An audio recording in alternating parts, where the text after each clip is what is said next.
Exiled by the Galactic Council, humanity embraced conquest instead of loss. Best HFY Stories Part 1. The Great Chamber of the Galactic Council floated in orbit above Elendra Prime, a world covered in silver oceans and shining towers. The chamber was a ring of light and crystal, wide enough to hold thousands of representatives. Strange bodies filled the seats. Some were tall and thin with pale skin. Some were small and covered in scales. Others were beings of mist and light, held in place by soft energy fields. They had gathered for one reason: humanity. At the center of the chamber stood Ambassador Daniel Brooks.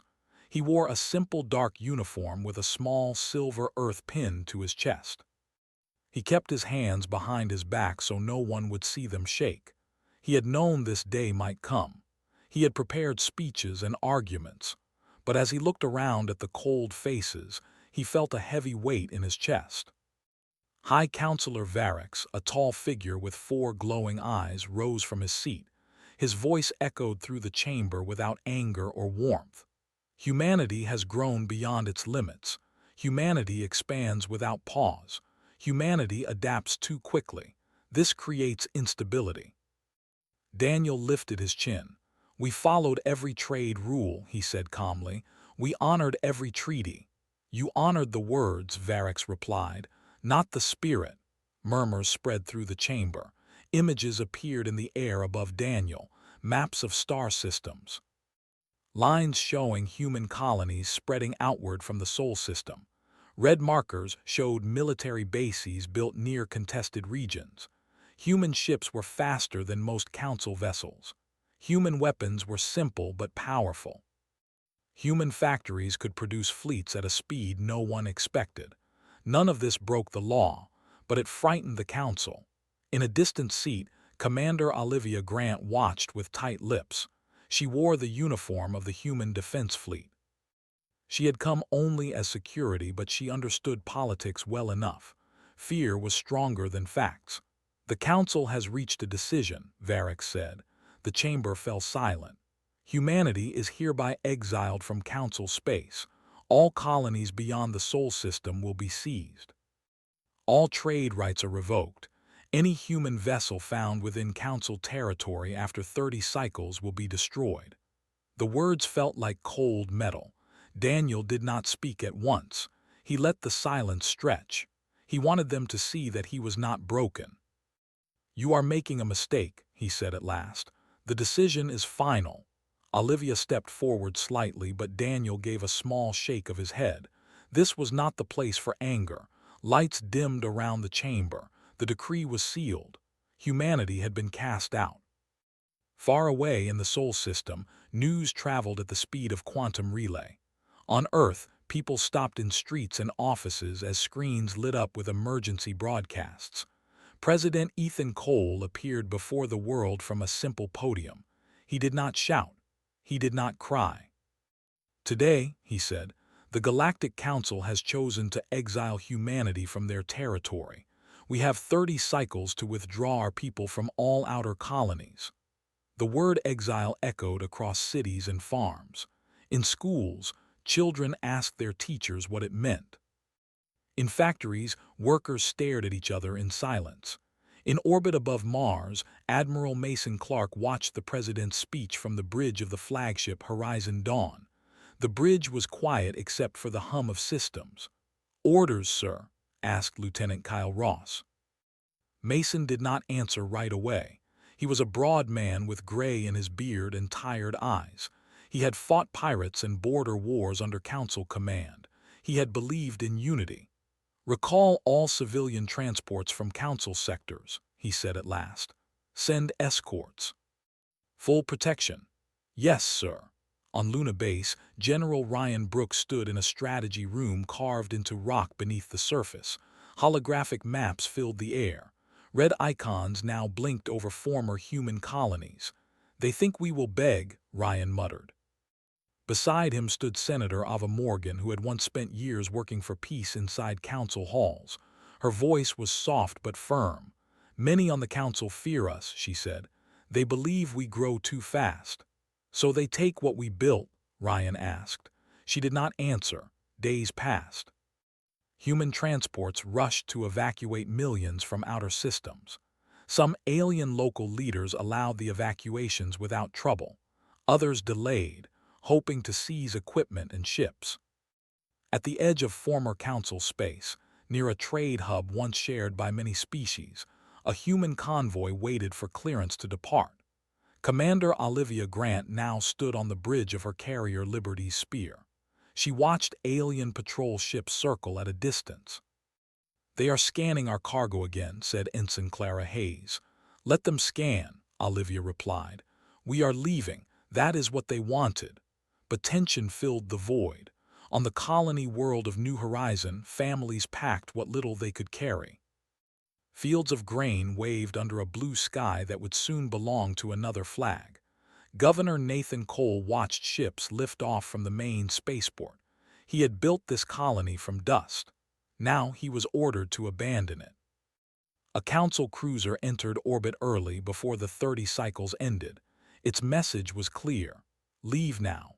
Anger grew among the colonists, but human command ordered calm. No shots were fired.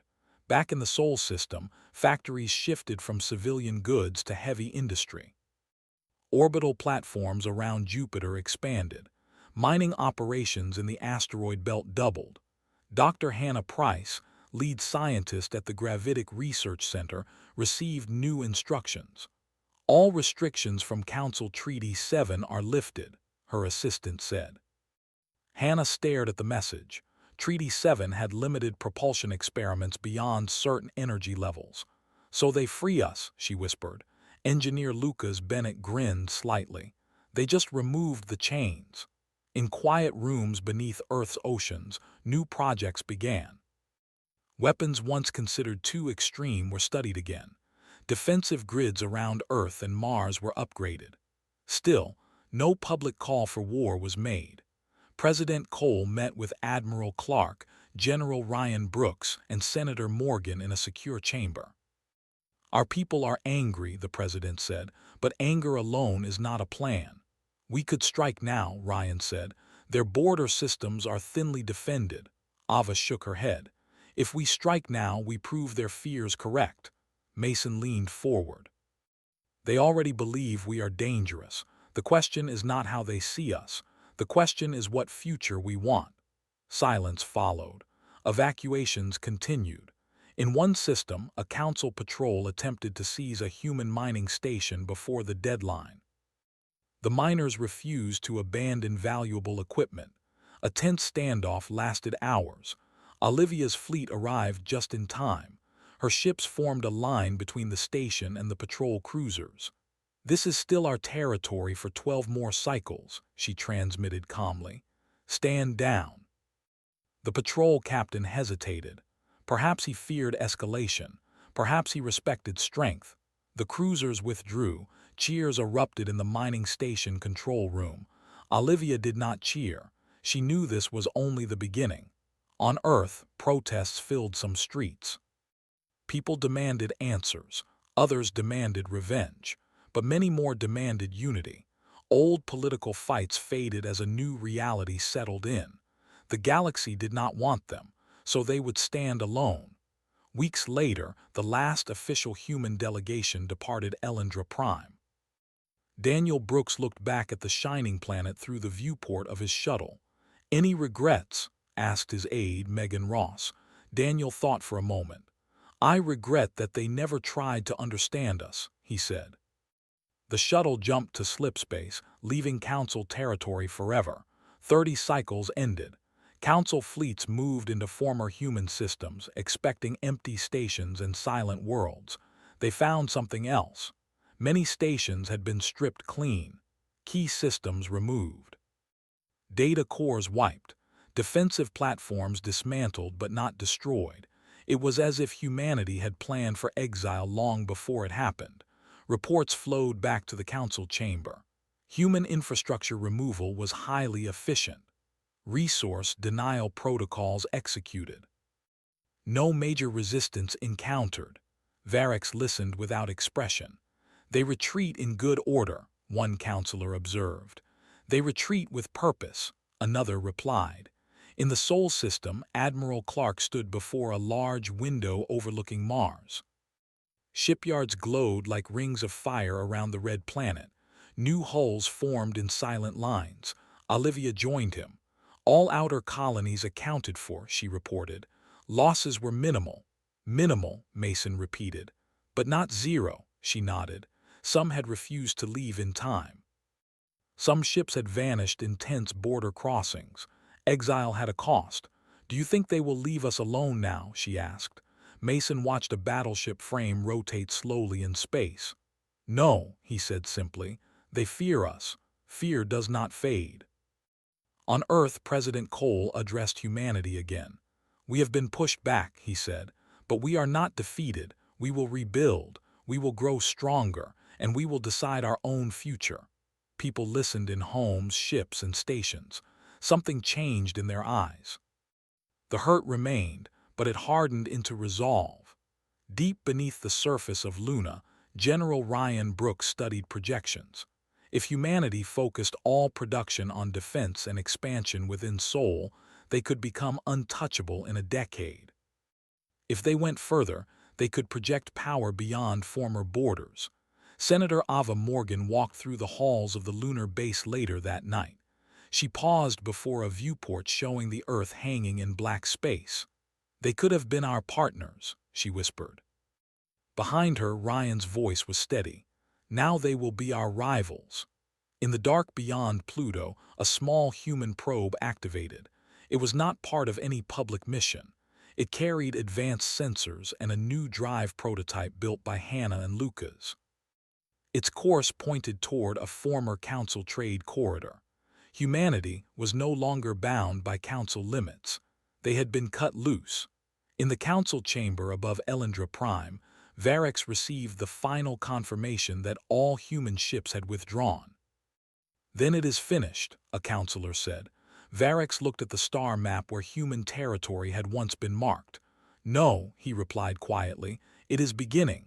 Back in the Sol system, alarms did not ring. No speeches of conquest were made. Instead, there was work, endless work. Factories burned bright. Scientists tested theories once forbidden. Soldiers trained without pause. Exile had been meant as punishment, but in the quiet strength of the Sol system, it felt like release. Humanity had lost the galaxy. Now they would decide whether to take it back. 3 years had passed since humanity was exiled from Council space. The Sol system had changed. Once quiet orbital stations now buzzed with activity. Massive shipyards circled Mars like rings of fire, building ships faster than any Council fleet could imagine. Asteroid mining operations had expanded, filling orbital docks with raw materials for construction and weapons. Earth, once limited by Council treaties, was now free to push technology forward without restriction. Dr. Hannah Price worked late in the propulsion lab on Europa. The lab glowed with soft white lights and the hum of machines. She adjusted the gravitic slip drive prototype, checking every system. Beside her, engineer Lucas Bennett studied power outputs, his brow furrowed in concentration. We can push the engines harder than before, Lucas said. The Council never wanted us to try this. Hannah smiled slightly. They didn't think we could handle it. They were wrong. The slip drive allowed ships to move faster than conventional warp, making human fleets unpredictable. It had taken years to perfect, but now it worked. The first test jump sent a scout vessel deep into unclaimed space and back in hours instead of weeks. In the Sol Systems Command Center, Admiral Mason Clark studied a holographic map showing Council border worlds. Red markers showed human presence, green markers showed Council patrols. He leaned back in his chair. They think we are weak, he said. They do not realize we can strike before they even notice. Commander Olivia Grant walked past the map, her steps measured. She had spent the last 3 years training human officers to be faster, smarter, and more precise than any alien fleet. We are ready, she said simply. It is only a matter of when.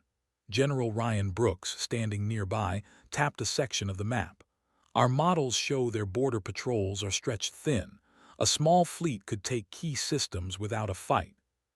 Once we control those, the rest of the Council's network collapses like a spider's web. Senator Ava Morgan, who had spent years in diplomacy, crossed her arms. We must be careful. If we strike too early, we confirm their fears. We want to show strength, yes, but with strategy, not revenge. The room fell silent. Every officer knew the tension in the air. Humanity had been pushed to the edge. They had rebuilt. They had grown stronger. Now the first choice of action would shape the future of the galaxy. A council communication arrived. Holographic messages flickered in the command center, showing council officers coordinating patrols near Kaler Station. The station controlled vital hyperspace routes. For decades, it had taxed human trade and monitored human activity. Now it would be the first target. Olivia studied the hologram. They still rely on outdated tactics. We can bypass their defenses. Mason nodded. Preparation is complete. Daniel Brooks has finalized diplomatic messaging. No human fleet will enter Council territory until the strike begins. We make the first move, and we make it decisive. In orbit around Mars, ships of the Vanguard assembled. Each vessel was a combination of speed, firepower, and tactical automation. Engineers adjusted targeting systems. Crew members ran simulations over and over. Every possible scenario had been calculated. Every weakness in the Council fleet mapped. Hannah and Lucas monitored the slip drive from Europa. If the test succeeds, Lucas said, we can arrive inside Kaler Station's defense grid without them even knowing. We strike fast, precise, and clean, Hannah replied. No unnecessary risks. The human fleet jumped into hyperspace. Sensors showed empty space where Council scouts had expected them. In a matter of hours, the Vanguard appeared just outside Kaler Station's orbit. Olivia Grant took the command console. All systems ready, she said. Her calm voice contrasted with the tension in the room. Target station defenses.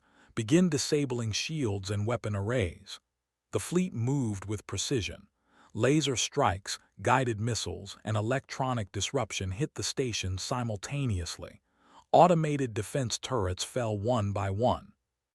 Council officers on the station were stunned by the sudden attack.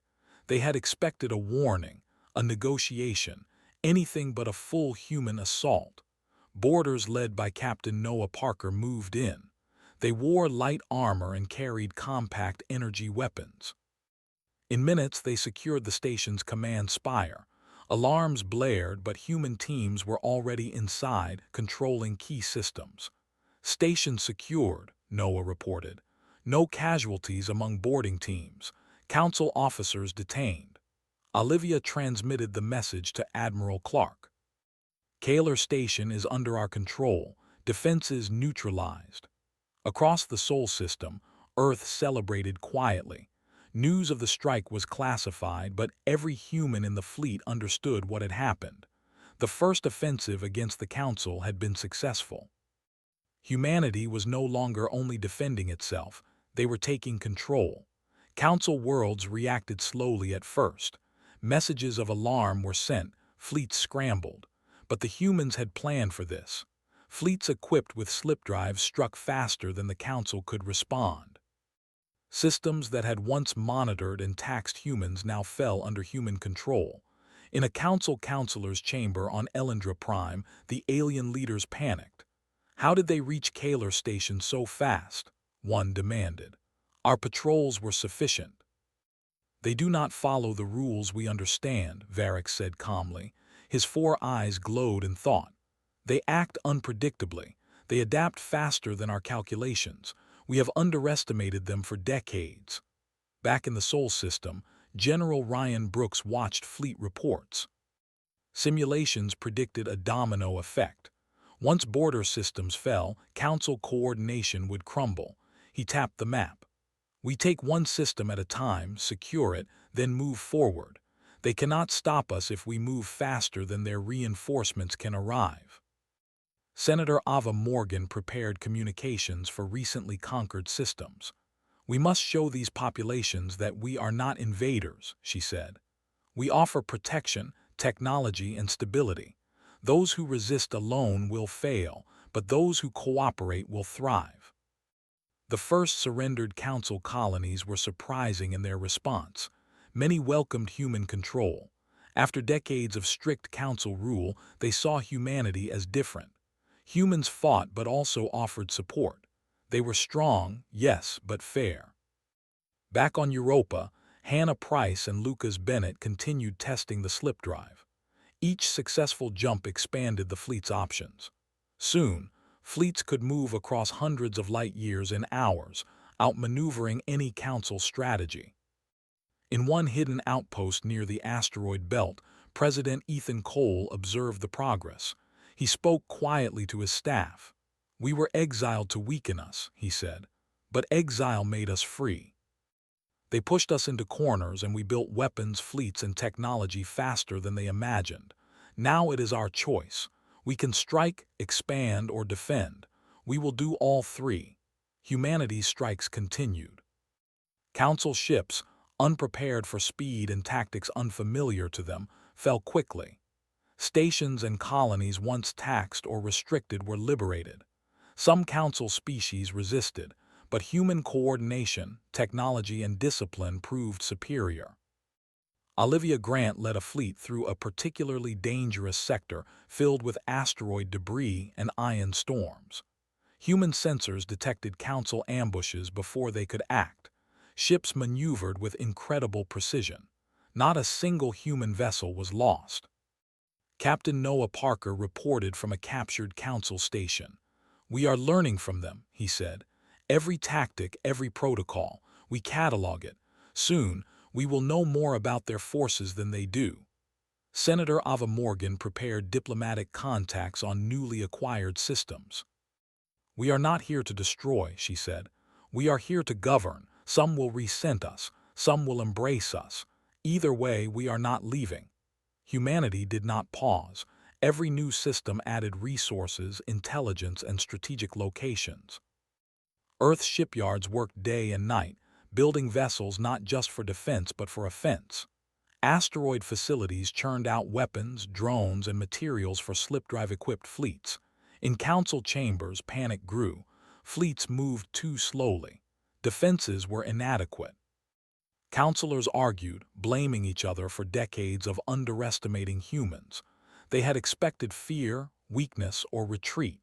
Instead, humanity acted decisively, with courage and precision. General Ryan Brooks studied a map of the latest acquisitions. "They believe we will stop at a border. They do not understand humans. We stop when we choose. We fight when we choose. We win because we adapt faster and we think faster." Olivia Grant led another strike, this time against a communications hub that coordinated council fleets. With minimal force, the hub fell. Council communications across multiple sectors collapsed for hours. Human scouts moved in to capture data cores, gaining intelligence never before available. In one captured sector, a council officer asked why humans were taking no unnecessary prisoners. "We do not want to destroy you," human officers said. "We want order, cooperation, and knowledge. Resist and you face defeat. Work with us and you live and thrive." Hannah Price smiled as she studied the captured data. "They think we are just strong," she said. "They do not see we are smarter too." Lucas Bennett laughed softly. "And faster, don't forget that." On Mars, President Cole watched the map of the galaxy slowly filling with human-controlled sectors. He did not boast. He did not celebrate. He only made one note in his log. "The exiled have returned stronger than ever." The galaxy will learn the meaning of humanity, not through fear alone, but through skill, speed, and resolve. As the sun set on Earth, human fleets rested in orbit while others prepared for the next jump. The first year of offense had begun. Humanity had embraced the challenge of exile. They had taken the first step toward reclaiming their place among the stars. The Council believed humanity would stop after a few victories. They believed humans would retreat, negotiate, or accept limits. They were wrong. Humanity did not just survive exile. Humanity thrived. And now, with strategy, technology, and courage combined, humans were no longer victims of exile. They were the storm moving through council space. Humanity had learned an important lesson. Exile had taught them one thing the council never understood. When cornered, humans did not surrender. They adapted, they grew, and they conquered. And the galaxy would feel the full force of that lesson in the years to come after 2 more years of carefully planned strikes. Humanity had expanded far beyond the Sol system. Border systems that once belonged to the Council were now under human control. Planets, space stations, and trade hubs were no longer taxed by alien authorities. Instead, humans installed defense grids, rebuilt infrastructure, and offered local species protection and new technology. The galaxy was beginning to notice that humanity was no longer just a threat. They were a force to be reckoned with. General Ryan Brooks studied a holographic map of several systems recently captured. Red markers indicated human fleets and control points. Green markers showed scattered Council forces. The Council had tried to gather its armada, but communication breakdowns and quick human attacks had slowed them. "They still do not understand us," Ryan said quietly. He tapped a green marker. "These Council fleets move slowly. They think in centuries. We move in months. We strike where they cannot respond." Senator Ava Morgan stood beside him, arms crossed. "We must be careful," she said. "Some species will resent our presence. We need loyalty, not fear." Ryan shook his head. "Loyalty will follow survival. Anyone who resists loses. Those who cooperate thrive. That is enough for now." In orbit above a captured trade hub, Commander Olivia Grant watched her fleet. Ships hummed with energy, ready for the next jump. Her eyes scanned reports from captured Council communications. The Council had underestimated human strategy for too long. "We are learning their command patterns," Olivia said. "We can predict their fleet movements. They cannot outmaneuver us." Captain Noah Parker, leading a team to secure a nearby moon base, reported back. "We are taking notes on every weapon system, every defense protocol. In weeks, we know as much about them as they know about us." On Europa, Dr. Hannah Price and engineer Lucas Bennett worked on the slip drive project. The drive had been improved with each mission. Ships could now make precise jumps even under extreme enemy fire. "We can move anywhere in their space before they react," Hannah said. "Our speed gives us the upper hand every time," Lucas nodded. "And we learn from every engagement. Their strategies are predictable once we study them." In one recently captured system, humans found local species who had been oppressed by the Council for generations. Many welcomed the human presence. They were given technology, education, and protection. They joined human forces as advisors, guides, and skilled labor. Humanity did not enslave them. Instead, they built loyalty through fairness and opportunity. Olivia observed one interaction. A group of alien workers bowed in respect to the human officers, not out of fear but gratitude. She smiled quietly. "This is why we fight," she said, "to show strength and fairness." President Ethan Cole monitored all campaigns from the orbital command center above Earth. His eyes moved across the holographic map filled with human-controlled systems. Each marker represented not only conquest but also planning, preparation, and future expansion. "We must consolidate before pushing further," Cole said to his staff. "Every victory is a foothold. We do not overextend. We adapt, we learn, we prepare." Meanwhile, the Council scrambled. Fleets were scattered and disorganized. Their strongest commanders argued in heated debates. Fear and panic had begun to replace strategy. Varek's High Counselor stood silently.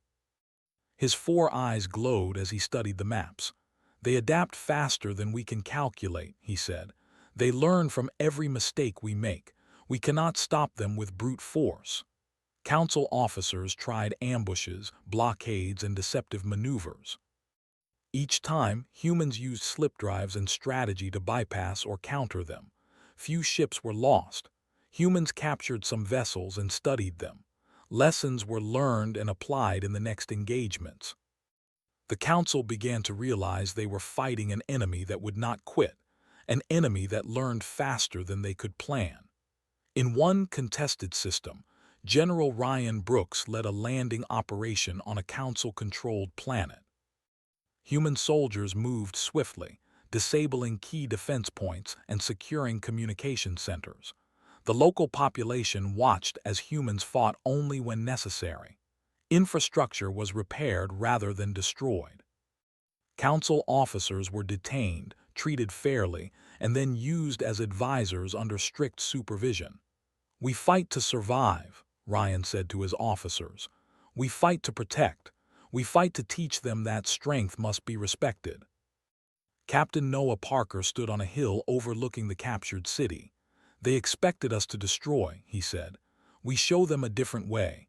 Discipline, order, and fairness are stronger than fear." On Mars, Dr. Hannah Price checked the slip drive readings. "Our ships can now jump under fire and appear inside enemy formations," she said. "The Council never anticipated this level of control."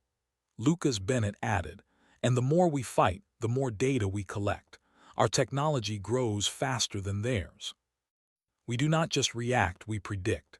In the Sol system, Admiral Mason Clark convened a meeting with his top commanders. Olivia Grant, Ryan Brooks, Ava Morgan, and several fleet officers were present. The room was tense but focused. "We have taken control of key border systems," Mason said. "Our next step is to strike at the heart of their command networks. We move carefully but decisively. We cannot allow them to reorganize." Olivia nodded. "Our fleets are ready. Every ship is prepared for rapid deployment."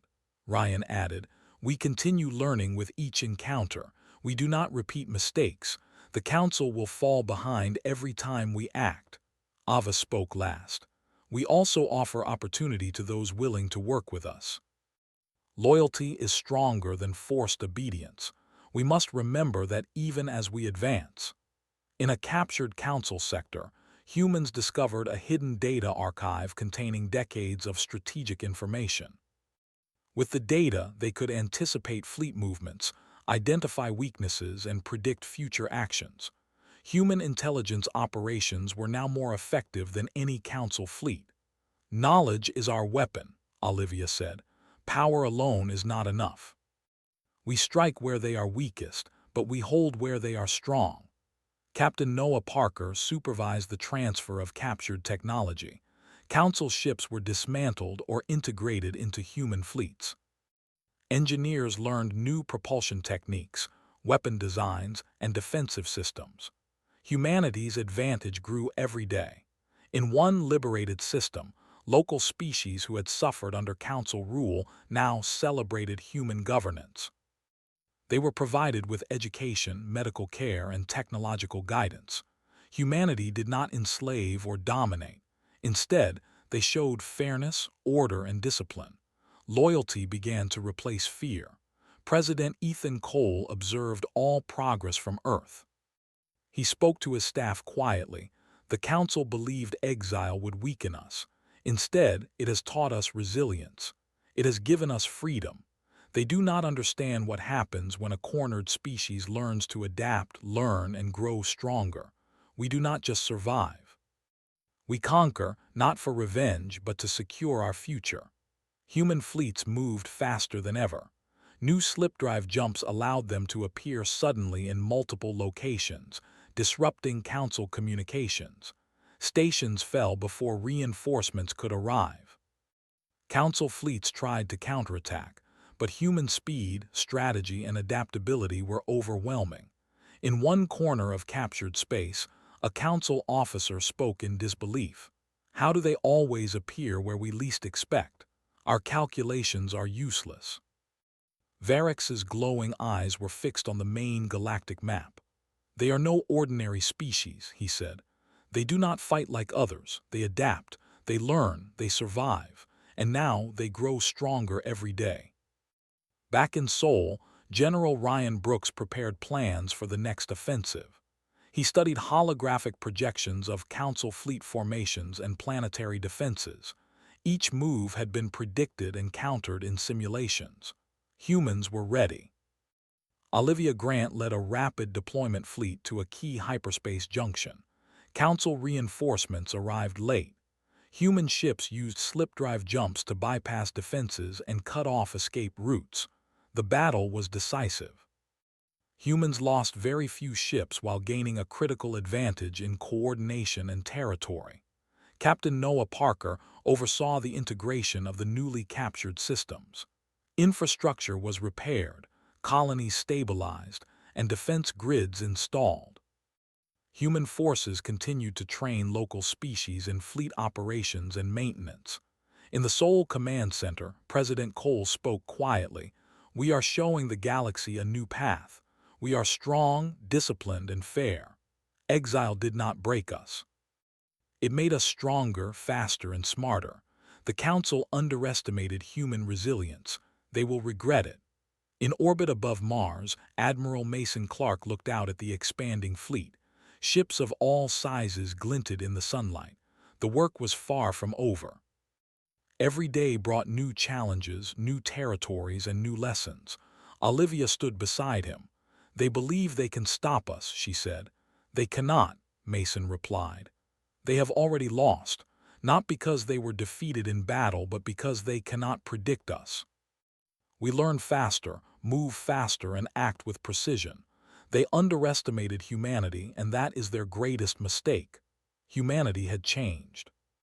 Exile had been a punishment meant to weaken them, but instead it had united them, strengthened them, and taught them that survival required intelligence, courage, and speed. As night fell over Earth, fleets rested and prepared for the next move. On distant worlds, humans trained, repaired ships, and integrated new allies. On Mars and Europa, research labs continued developing technology to outpace any Council innovation. The Council had hoped exile would end humanity's threat. Instead, it had created a species that was faster, smarter, and more disciplined than they had ever imagined. Humanity did not just survive. Humanity was rising, unstoppable, and ready to reshape the galaxy on its own terms. The Council had made a grave mistake. They had exiled a species they did not understand. And now, humanity was taking its revenge, not through hatred, but through unstoppable strength, careful planning, and relentless progress. And the galaxy would never forget that humans, when cornered, did not surrender. They adapted, they grew, and they conquered years past, and the galaxy began to feel the full force of human expansion. Humanity had moved far beyond the Sol system, capturing border worlds and trade hubs with speed and precision. Each new system brought resources, knowledge, and allies. Humanity was no longer a cornered species. It was a rising power, and every Council fleet learned that the humans could not be stopped by force alone.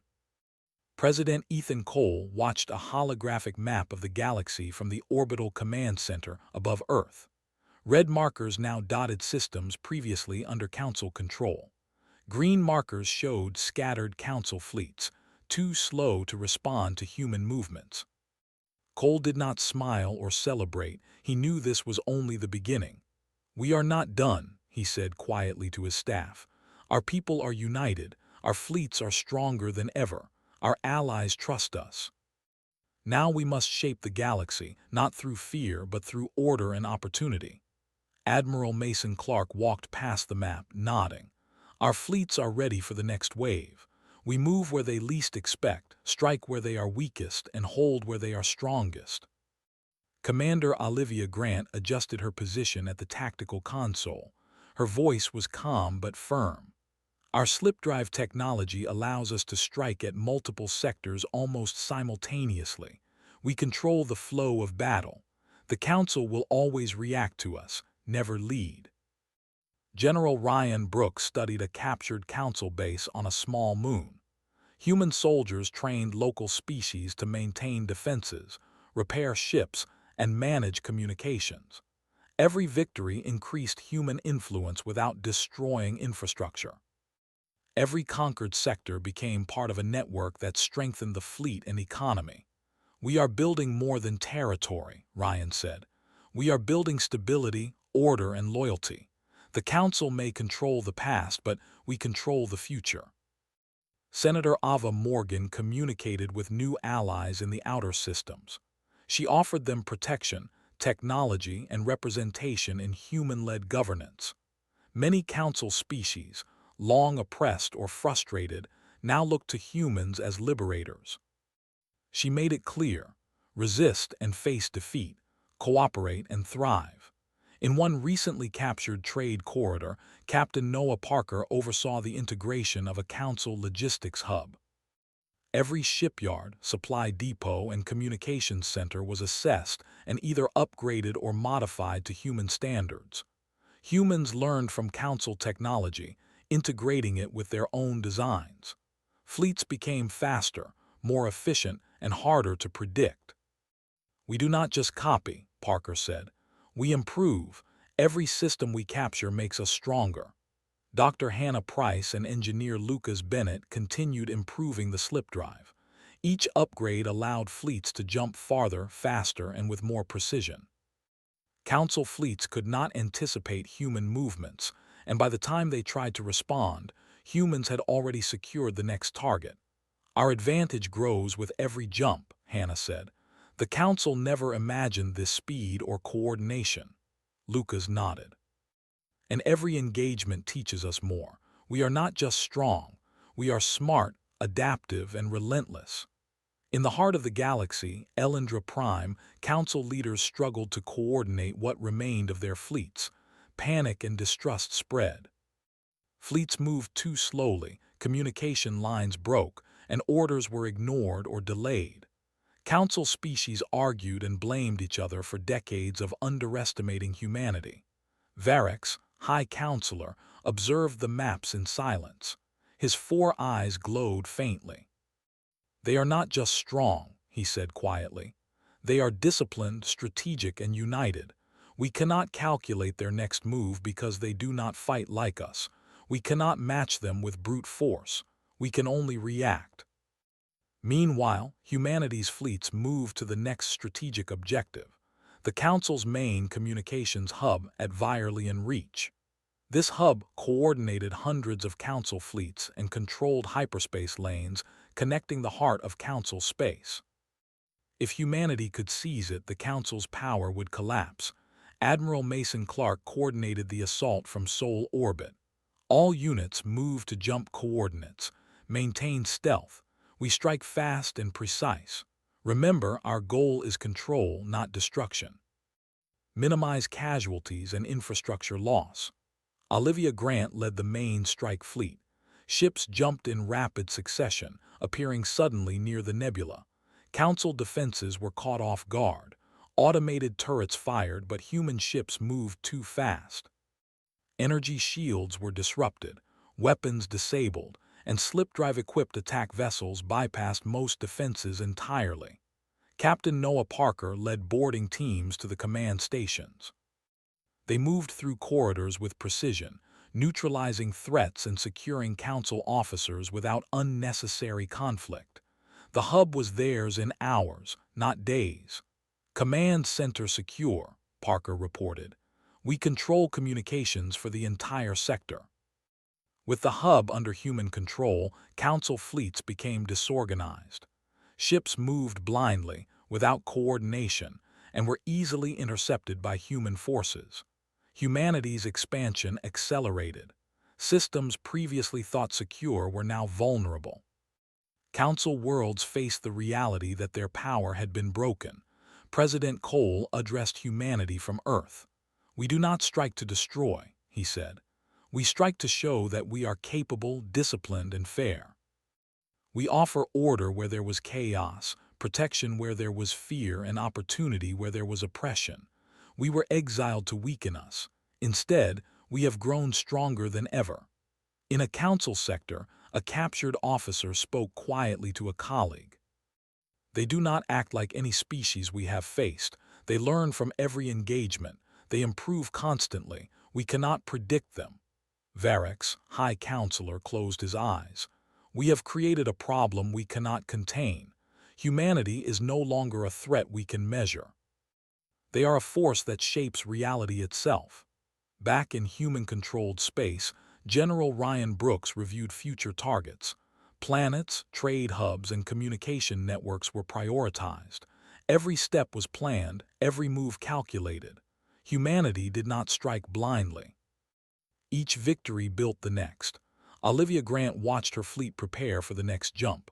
The Council may be powerful, she said, but we are faster, smarter, and more united. They cannot outmaneuver us. They cannot outthink us. Senator Ava Morgan continued diplomatic work, integrating new species into human-led governance. She emphasized cooperation, fairness, and opportunity. Those who embraced human leadership gained technology, protection, and representation. Those who resisted found human forces ready to enforce stability. Captain Noah Parker oversaw training for local species, teaching them fleet management, logistics, and defense operations. Humanity's strength grew not just through conquest, but through integration and cooperation. Dr. Hannah Price and Lucas Bennett finalized upgrades to the slip drive. Fleets could now jump multiple sectors in hours, appear behind enemy lines, or bypass heavily fortified positions. Human fleets became unpredictable, agile, and nearly unstoppable. In the council chamber above Elendra Prime, Varix and his remaining counselors convened in desperation. "We cannot stop them," one counselor said. "Our fleets are scattered. Our communication lines are broken. They strike faster than we can respond." Varix's eyes glowed faintly. "They do not strike for revenge. They strike to establish order. They are not merely strong. They are organized, adaptive, and precise. Humanity has learned what we cannot teach. To survive, you must adapt, grow, and strike when the time is right." Meanwhile, human fleets moved to secure the last remaining Council strongholds. Slip drive jumps allowed ships to appear where Council defenses were weakest. Planets fell under human control with minimal resistance. Humans repaired infrastructure, integrated local populations, and established networks of communication and defense. In a captured system, local species who had once suffered under Council oppression now celebrated human leadership. They were given education, medical care, and technology. They joined human fleets, worked in shipyards, and contributed to governance. Loyalty replaced fear. Humanity had learned that strength alone did not build a lasting empire. Order, fairness, and opportunity were equally important. President Cole observed the progress from Earth. "We do not conquer for power alone," he said. "We conquer to protect, to unite, and to ensure that no species, including humanity, is ever cast aside or exiled again." The Council exiled us thinking we were weak. They were wrong. We are stronger, smarter, and more united than ever. Admiral Mason Clark stood beside him. "We are not done. Each victory is a foothold. Each system captured strengthens the next move. We will continue to expand, but with discipline and fairness. Humanity will not be forgotten or underestimated again." Olivia Grant smiled as she reviewed fleet reports. "They believed exile would break us. Instead, it made us unstoppable. We adapt, we learn, and we conquer. The galaxy is ours to protect and shape." Captain Noah Parker trained new officers on strategy and fleet coordination. He emphasized discipline, precision, and adaptability. "We are humans," he told them. "We do not give up. We do not surrender. We learn, we grow, and we win." In orbit above Mars, Dr. Hannah Price and Lucas Bennett prepared the next generation of slip drives. Fleets would soon be capable of even faster jumps, tighter coordination, and greater firepower. Humanity's technological advantage was growing every day. General Ryan Brooks coordinated defenses across human-controlled sectors. Automated grids, human crews, and allied species worked together to secure every planet. No council attack could succeed without facing a well-prepared response. Senator Ava Morgan continued her work with new allies. "We show them a new way," she said, "strength and order without oppression, fairness without weakness. Humanity is not here to destroy, we are here to lead." Humanity had transformed. Exile had been a punishment meant to weaken them, but instead it had united them, strengthened them, and taught them that survival required intelligence, courage, and speed. They had built fleets faster than the Council could imagine, learned tactics they had never known, and integrated allies and technology in ways that multiplied their strength. The Council had hoped exile would end humanity. Instead, it had created a species that was faster, smarter, and more disciplined than they had ever imagined. Humanity had not just survived. Humanity had conquered and united.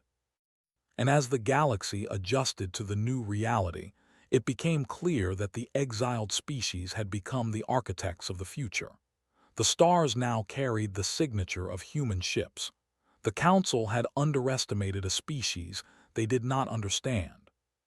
And humanity, once cast aside, would never allow itself to be forgotten or weak again. They had learned the lesson of exile. When cornered, humans did not surrender. They adapted, they learned, they united, and they conquered. The galaxy had changed forever, and there was no turning back. Humanity was no longer the species the Council thought they could control. They were the power the Council had never imagined. And now, the galaxy would bend to the discipline, strategy, and unyielding will of humanity.